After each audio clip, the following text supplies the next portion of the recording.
Hello mga kabisyo, day 4 na nga tayo sa ating Hong Kong trip. Ayan, nagpe-prepare kami ng pag-alis namin. Medyo maaga kami. Maaga na yung 9 pero dapat agahan nyo pa.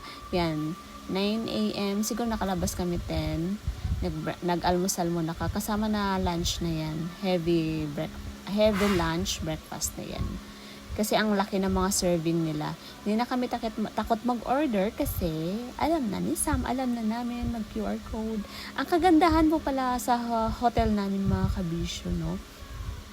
Sa City Gate lang siya. Nandyan na lahat, yung MTR at mga kainan. May mga McDo din dyan. May KFC.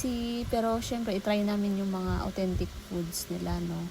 Kasi nandyan tayo sa Hong Kong para kainin yung mga Hong Kong foods nila, Hong Kong culture foods nila. Ayan o, malaki yung serving dyan, kabisyo. Ayan, isang rice lang kami kasi noodles, ano na yan, mabigat na yan. Ayan, pupunta na kami sa cable car sa Ngong Ping Village. Ang binook ko pala, kabisyo, balikan na ticket kasi mabilisan, dalawa yung itinerary namin ngayon eh. Ay, yung time na yan sa Pearl Harbor at dyan sa Ngong Ping Village. Kaya mabilisan lang. Kaya two ways po yung kinuha kong cable car. Yung una, mura lang kasi hindi siya crystal. Pagpabalik, crystal na yung kinuha ko. At mura siya pag sa Klook mo binuk, mga mare ha. Mura siya, wag sa actual kasi mahal pag actual. Kinumpare ko kasi, tinanong ko. Kaya malaki ang ma-save natin pag sa Klook tayo ahead of time. Ayan, Ngong Ping Village. Ayan, picture kami dyan. Hindi na kami umakyat dun kay Buddha kasi sobrang mataas at budgeted yung time. In-enjoy lang namin yung mga spots lang ni Buddha. Ayan. Pero kung maglakad-lakad pa kayo, mas marami pa daw dun sa taas.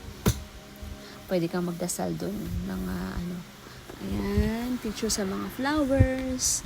Isang picture. Eh, siguro dapat talaga pag may itinerary talaga, agahan lang talaga siguro. Kasi kami late na kami nagising eh.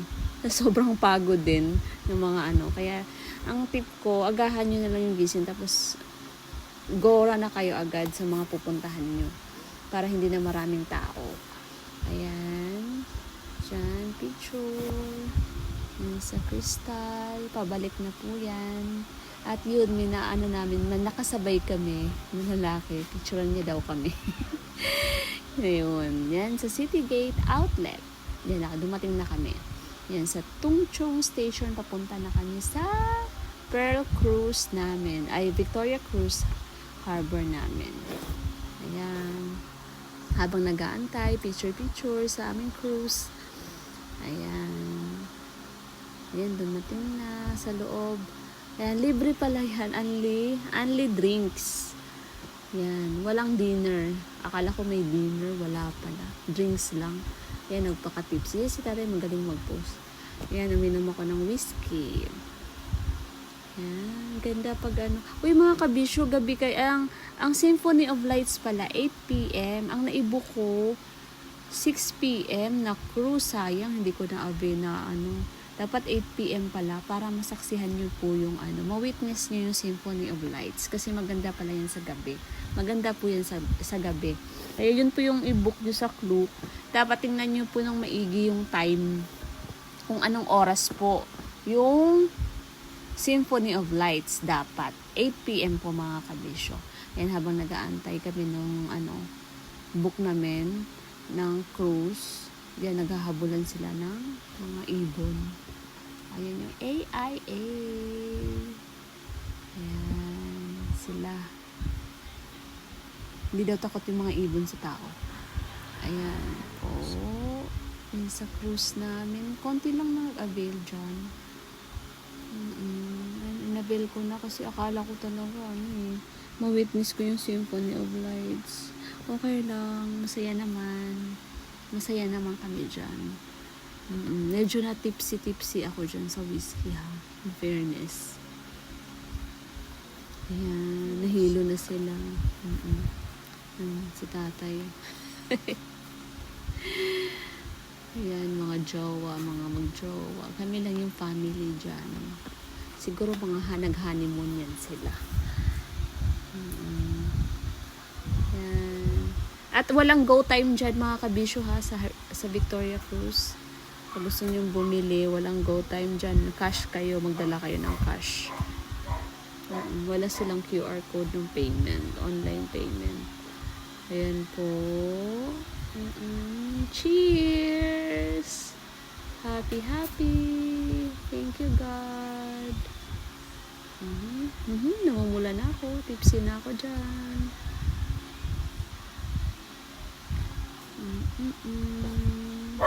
Maalog. Yan, lumilitaw na yung mga ilaw. Gabi na. Sayang nga eh. Symphony of Lights, di ko na-witness. Kaya kayo mag-book kayo ng 8 p.m. ha. I-witness nyo yung Symphony of Lights. Huwag nyo i-miss yan.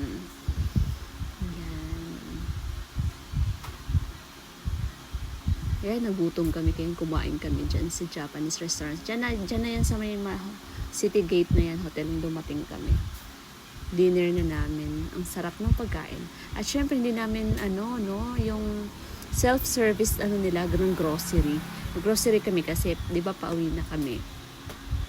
Yung sa MTR card namin, yung grocery namin, ayan yung mga sobrang namin dyan.